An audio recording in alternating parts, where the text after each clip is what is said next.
Good morning, good afternoon, and good evening, and welcome to you, fellow Gooner, who is listening in either through the live stream. Thank you very much for joining us on Facebook or via YouTube. And if you are listening to us when you're out and about running or anything like that, that is a dog that's decided to join us. So welcome, dog, whoever that is, that's got a barking dog. Perhaps you can show them at some stage during the day. But I'm going to introduce my guest in a second. It's me, Suburban Gooner. Nice to see you all.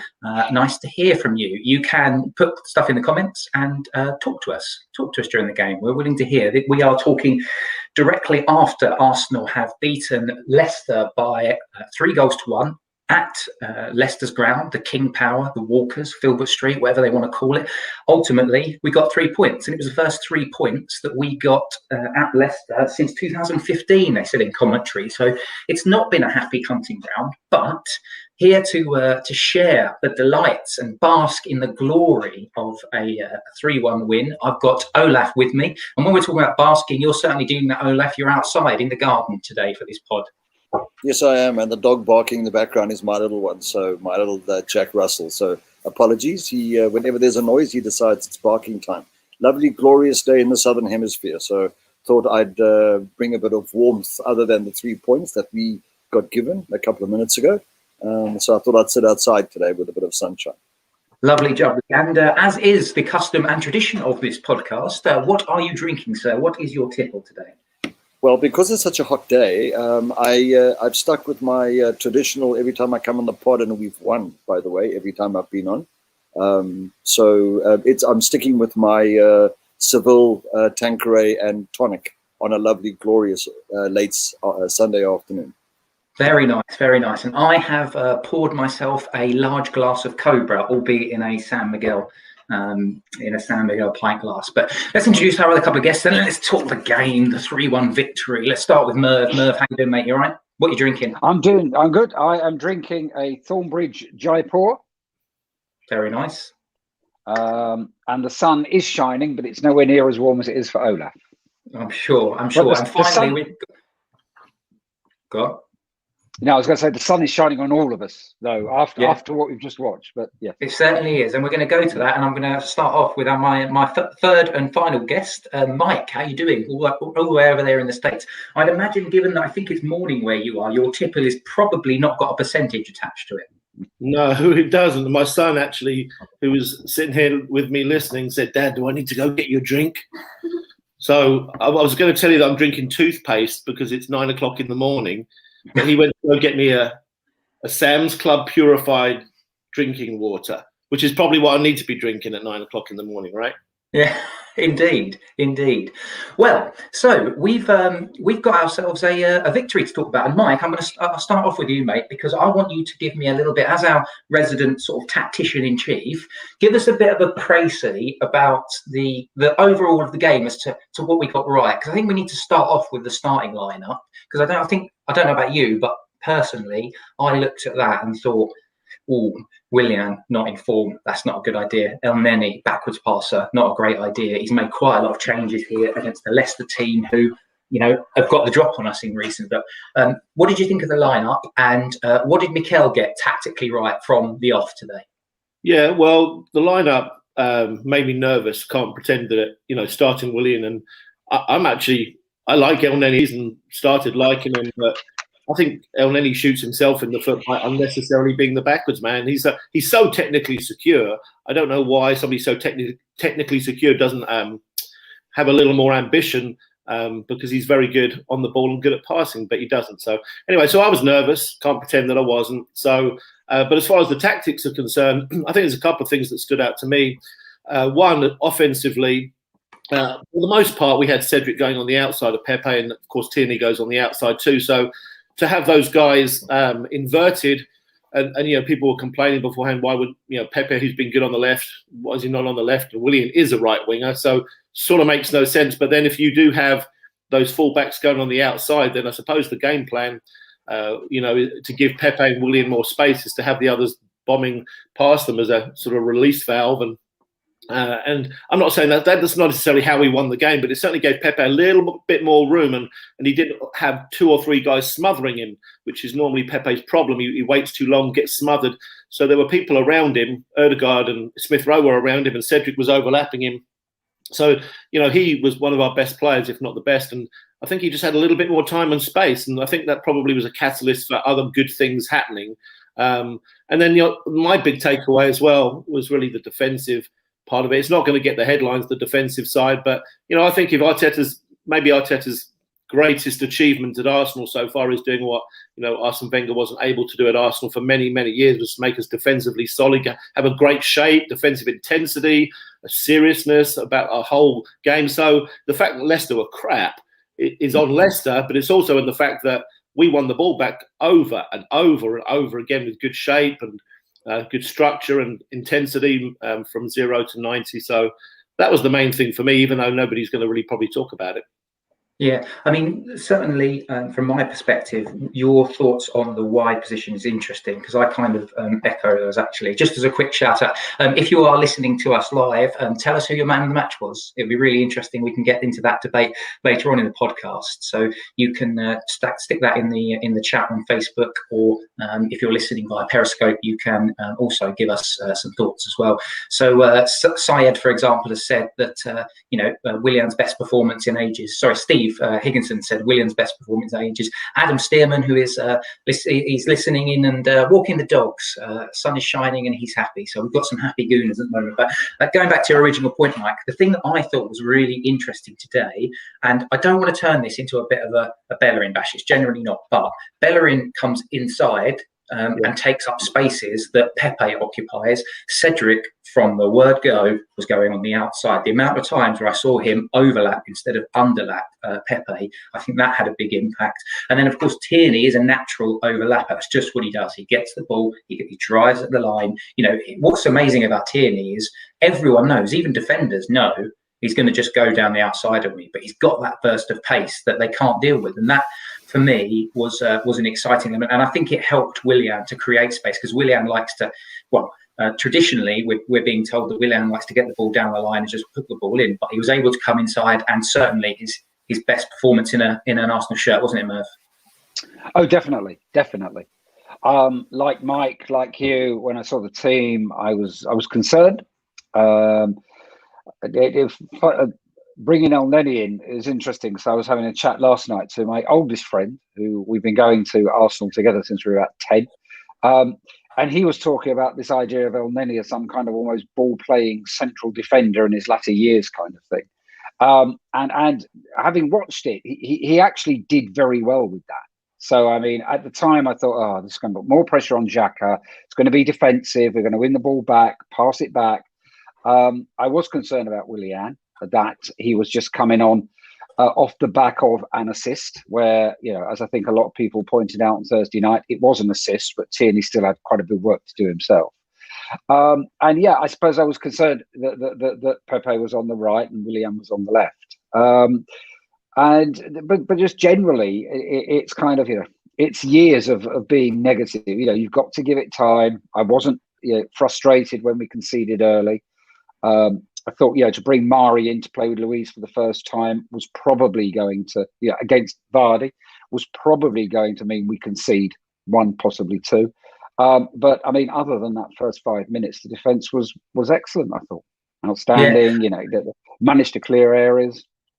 Yeah, Gavin Fossey on YouTube has said Willian man of the match for him, but Pepe really good as well. Hard to disagree with that. Those 2 wide players certainly are the ones that stood out. But Olaf, let's talk about the unfortunateness of that first 10 minutes, because even though we had most of the ball, it was still a bit of stupidity. And I will say, my personal opinion, both Willian and Xhaka at fault at first for messing around before we actually got to the point in which Tielemans was bearing down a goal. But I don't really know what El Neni was doing and Mari either, as they sort of slowly ambled away from Tielemans, who just allowed him to get the shot off. So what was your take on the goal we conceded, Olaf? I'm going to answer that by almost answering what I thought when I saw the team sheet. Was like everybody else, a slight nervousness.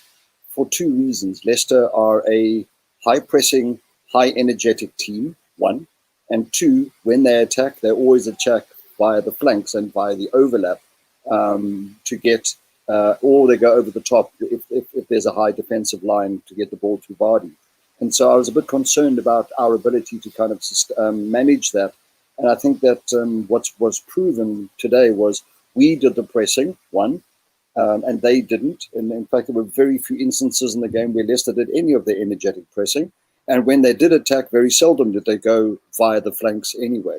So I think that on the team selection was then exacerbated by the first 10 minutes and the kind of mess up that happened there between Willian and Xhaka, and then El Neni letting Tielemans just run without actually trying to obstruct or at least tackle him to get some of the other defensive players back. And I thought that was, and so the concern that I had that I've just explained was then realized in those first 6 minutes, because that's where they scored. And I kind of thought, gee, this is going to be either a hell of a long afternoon and a terrible podcast we're going to have over here, or something fundamentally had to change. And then I'm glad to say at the end of the day, I think that Leicester didn't step up to the plate at all. They didn't come with their energy and they didn't attack like they usually do. But I think that the first goal, or the goal that we conceded, was absolutely unnecessary on every level. And it made me incredibly nervous about what was going to proceed after that. But luckily, I think we settled down. And I think it had a lot to do with the fact that Leicester weren't the traditional high energy, in your face kind of Leicester team. And I think that built our confidence level. And as the game progressed and we had like 70% possession in the first half, I think that then made it all the more reason why we were able to play on the front foot as we then ultimately did for the remainder of the 85 odd minutes. Yeah, I thought we were, do you know what? Before we even scored, I actually thought to myself, we seem to be a little bit quicker. We seem to be passing the ball quicker, and the pressing and the intensity was there. Mike, how much do you put down the midweek victory for us, obviously last gasp winner, and the defeat for Leicester? Do you think that played a role? And what's your kind of general take on the intensity that we saw from Arsenal? Because I didn't expect that, if I'm completely honest. I thought we'd see a slow and sluggish Arsenal.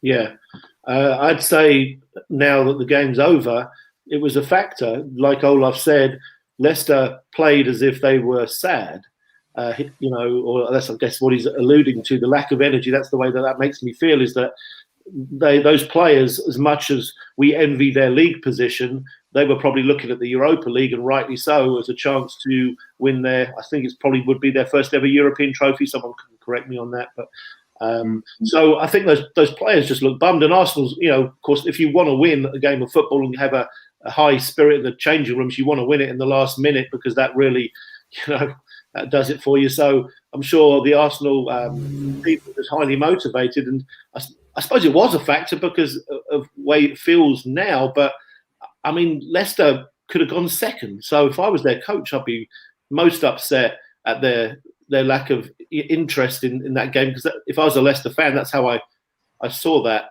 And what was the second part of your question, Chris? So it was more about the fatigue side and then the intensity of our press. Like, did that surprise you? Did you think that we were going to be a little bit more sluggish? Because, we travelled 4.5 hours to Greece for our home game. And right. Here we are turning up with a high press. I mean, I guess the question I have is whether or not that rotation actually then worked, i.e. you've got fresher players or not. Yeah, I was surprised. I expected sluggish Arsenal. I didn't expect a victory. Wasn't really looking forward to getting up at 6 o'clock in the morning, and so I suppose you have to retrospectively give Arteta a round of applause, because those 5 new players have brought that freshness, and so he's been proven to be right, and all of them played well, and some of them played very, very well. So there's, again, that's probably on Arteta. Give him a round of applause for the motivation and the energy and the decisions that he's made, and well done to the players, because that was like night and day from Leicester's performance. So I think you're spot on there, Chris, with that question and observation. Yeah, and we've had a couple of comments on Facebook. So Jack McLeavy has said, he thinks the experienced and fringe players know that they need to step up and play more, and the squad rotation has obviously worked in Arteta's favour today. And Clive Chandler on Facebook has said, as Willian finished sulking now after his comments in the week. I don't know who Willian is, but I certainly think this new player William, because it's got to be a completely new player. It's not the player that we've seen all season. So this new signing that we just had, hopefully he can have an impact for the latter end of the season. But Merv, let's talk. We'll fast forward now to the equaliser. Yes. So it was Willian that put the ball in. I've had Mark King of this parish put on Twitter that he thought that.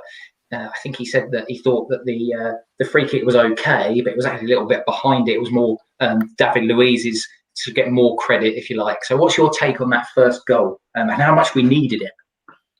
Well, we definitely needed it, because at that point we were controlling the ball without kind of having the I suppose, the zip. But I make notes during the game. I thought, doing well, but no cutting edge. Leicester seemed happy to give us the ball. And the final third was where we weren't necessarily cutting through, but obviously we then began to, and kind of that's how the game turned. And Willian, he played a key part. I thought it was unlucky. I mean, going back just before that, or was it just after that? You'll have to. I'm so excited about it. Pepe. The foul, or the apparent foul on Pepe for a penalty that was then overturned. I don't know if we're doing that afterwards or doing it now. I think we should. We'd equalised, and then it was the penalty, wasn't it? My mind has gone a bit hazy. But what did you touch on? We got the second penalty when we'd equalised. No, it was just all I was going to say about that. Indeed, he won with Pepe. It's because we got the free kick after that. I think. It's the kind of thing before VAR, we'd have been at the game, we'd have seen it, and if it goes against you, we've got years and years of watching football knowing it's what happens and it evens itself out. The ref couldn't tell. But VAR now obviously makes it a slightly different incident where the slight fractions, and I think that's what we've come down to. We then got the cross in, and up to Joe. I did mark the tweet that apparently it's the second time that a combination has scored for Arsenal and another Premier League club. The other one was John Hartson to Ian Wright, apparently. But it was like, I saw jokes about straight off the Chelsea training ground and stuff. But no, I think Louise did a lot more. It was a decent ball in, but he had to really get in the right place to put the right power on the header to get it away. It's the kind of thing, when we signed him, I thought that we'd see a lot more of. Because when the thing with these guys is when they play for a different team, you get the impression they score every week, or it seems like they're scoring all the time. But it's kind of that's almost one of the first times I think he scored a goal like that. And I did think when we signed him, that's the kind of goal we'd get. And those kind of headers from set pieces haven't been a particular strength of late. And I think it was great to get a goal like that as well. Yeah, we seem to have a lot on that right-hand side. We seem to get a lot of free kicks. So Pepe, again, absolutely excellent. He had the left back, was it Thomas, the guy's name, the young kid, whoever it was, but he had him on toast, I thought. And the amount of times that he slipped past his man, I thought Nicolas Pepe was excellent today. And then Olaf, he was obviously involved in the penalty itself. I've got to say this, though. I find it absolutely infuriating and maddening that we're once again sort of slightly talking about refereeing, because how does Paul Tierney not see that in real time? And what I tweeted something which it reminded me of a few years ago. Cesc Fabregas, we had a free kick against the Tottenham had a free kick against us, and we were inside our own box, and Cesc Fabregas puts his arm in the air like that, hits his arm. You can't put your arm up like that. It's a penalty. We end up conceding a penalty to Tottenham in the North London derby, so it must have been sort of probably 8-9 years ago, whatever it was now. It's obvious. And what's your kind of take on his miss of it? Paul Tierney's miss of the VAR of the decision, then the VAR to give it, and then how valuable that is to go in at half time. Scoring on the brink of half time. It's just a delight, isn't it? Yeah, absolutely. I think that the issue, first of all, is, and I think that when you tweeted, you also made mention of the fact that Paul Tierney was like 8 yards away or something. So how the hell does he miss that from 8 yards away? It's like incomprehensible.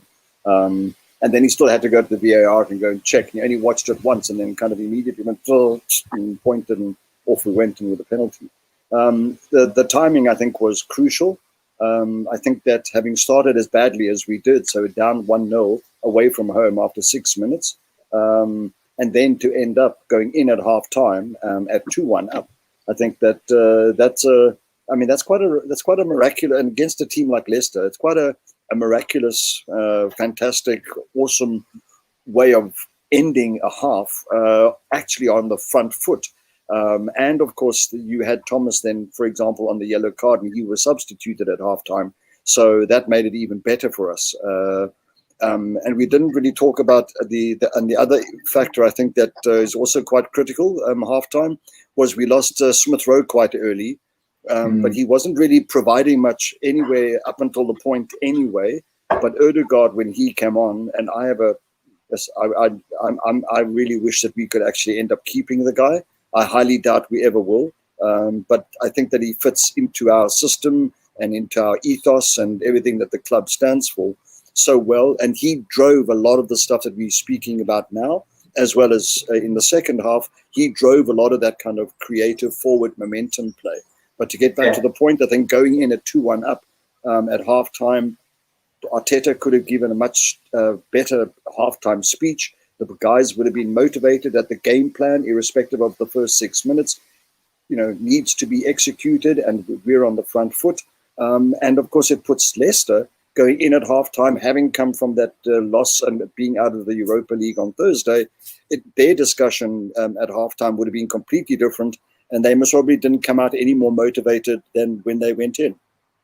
Yeah, well, I'll be honest with you. So the goals that I love for us to score, winning goals that I love us to score just before half time, because then at least if you're going ahead at half time, you can have your half time drink or a little bit of a sandwich for me, because it's lunchtime, obviously, over here in the UK.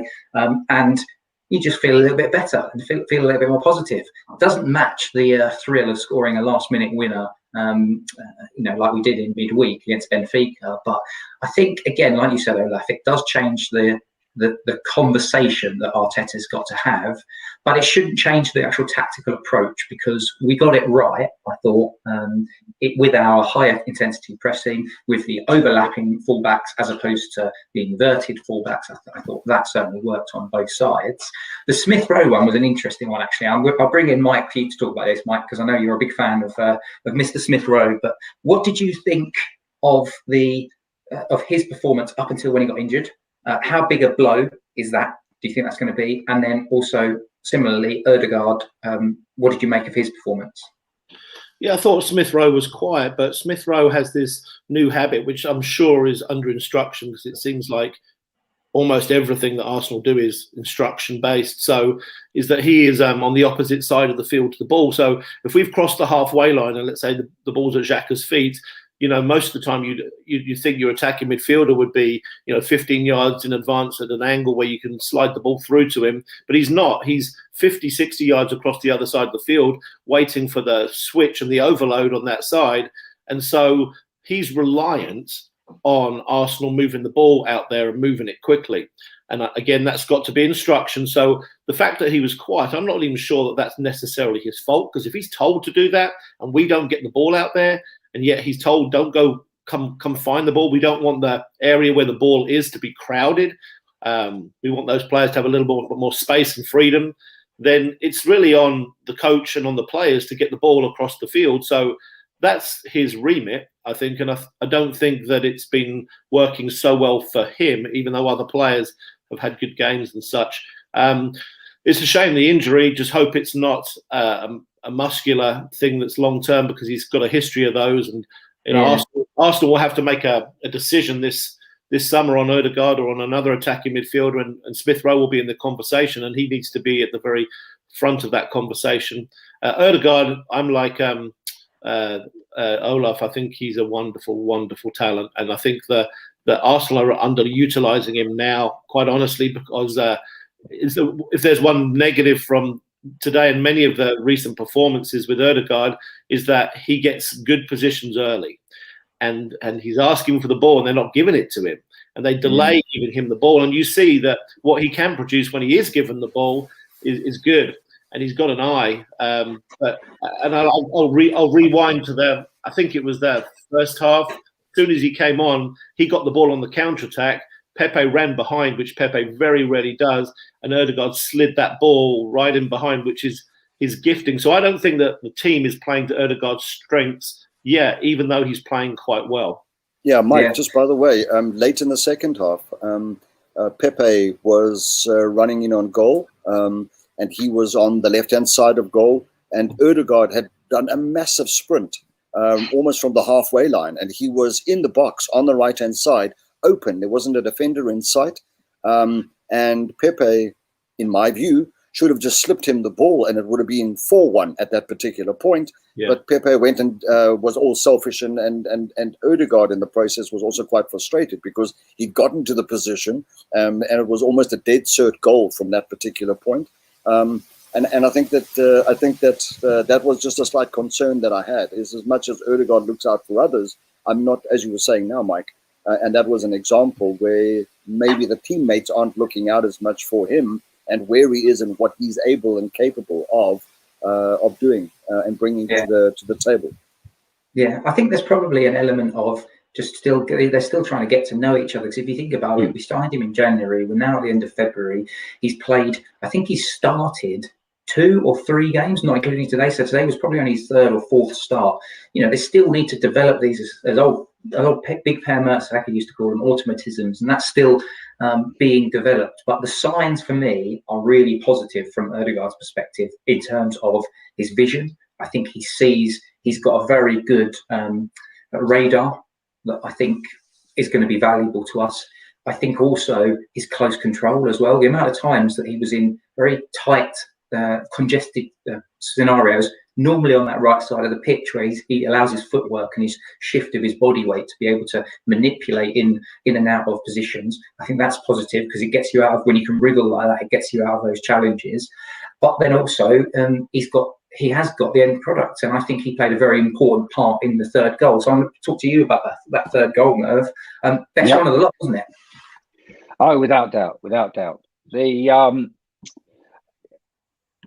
just winning the ball back and then just the flow slicing through them. It looked like a Arsenal from a different time almost. Very confident, slicing through. That everybody's going to kill the ball, get it under control, and his peripheral vision, as you've just alluded to, is tremendous. Ødegaard, I think. I don't think we're using him to his best yet, and there's obviously this, trying to almost rotate him and Emil Smith-Rowe, and I think that Ødegaard, as well as Pepe and Willian, played at some stage, is going to play with Saka again, probably next week or the week after, and that is tremendous opportunities because of the pace there. And I think just that neat little touch, that layoff to Willian was just it was kind of it's a type of player that we don't often, although we've got Saka, Smith-Rowe come through for us, we don't often seem to produce coming through youth ranks here in England. But you kind of find that they're the kind of players you sign from overseas where they've just got that confidence. Ødegaard obviously has a great confidence in his own ability to just win a ball in a tight space and use it. He's got the peripheral vision. It's not that kind of almost you win it, you're being closed down, you've got to get rid of it quickly or anything like that. So I think it's just the cool head. And I do have to do a shout for Willian with the penalty, because it was technically his burst of pace coming in field, which kind of created the gap. So it's kind of, it's, I know we're not doing man of the match yet, but I mean, he actually had input to all 3. But I think just, the pass back to Pepe, it was kind of initial kind of, why is he not shooting? But he actually saw that. It was a brilliant team goal. It could have been, it could almost have been 2004. I don't want to say that, but it could almost have been. Willian burst of speed, Mervyn, that one, I think he ran almost 20, 30 yards with the ball. that was just, I mean, that's almost the Willian that we almost expected that we were going to sign. Yeah. And that was the first time that I'd seen it. And I was actually, and I looked at it and I went, I can get into this. This is the kind of stuff that we want. Absolutely. And what Aubameyang in front, or a Saka, or whoever on the flanks would be wanting someone to come charging forward, dribbling past the midfielders and the defenders, and creating opportunities. Absolutely. That was brilliant. Why has he waited, Olaf? Why has he waited 2/3 of the way through the season to even try to use arguably his number one gift, which is running with the ball?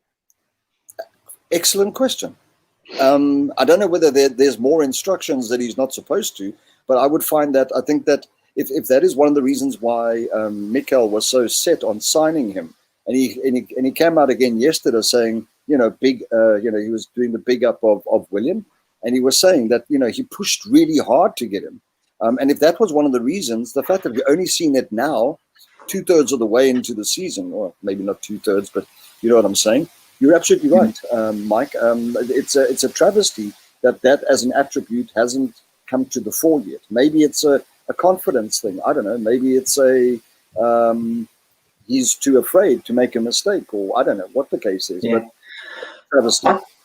I just think, I mean, at the moment, the data and the insight that we have so far is to say, to my knowledge, is that he is a declining player. We've seen more bad performances than we have good performances. That doesn't mean to say that he can't turn around his season.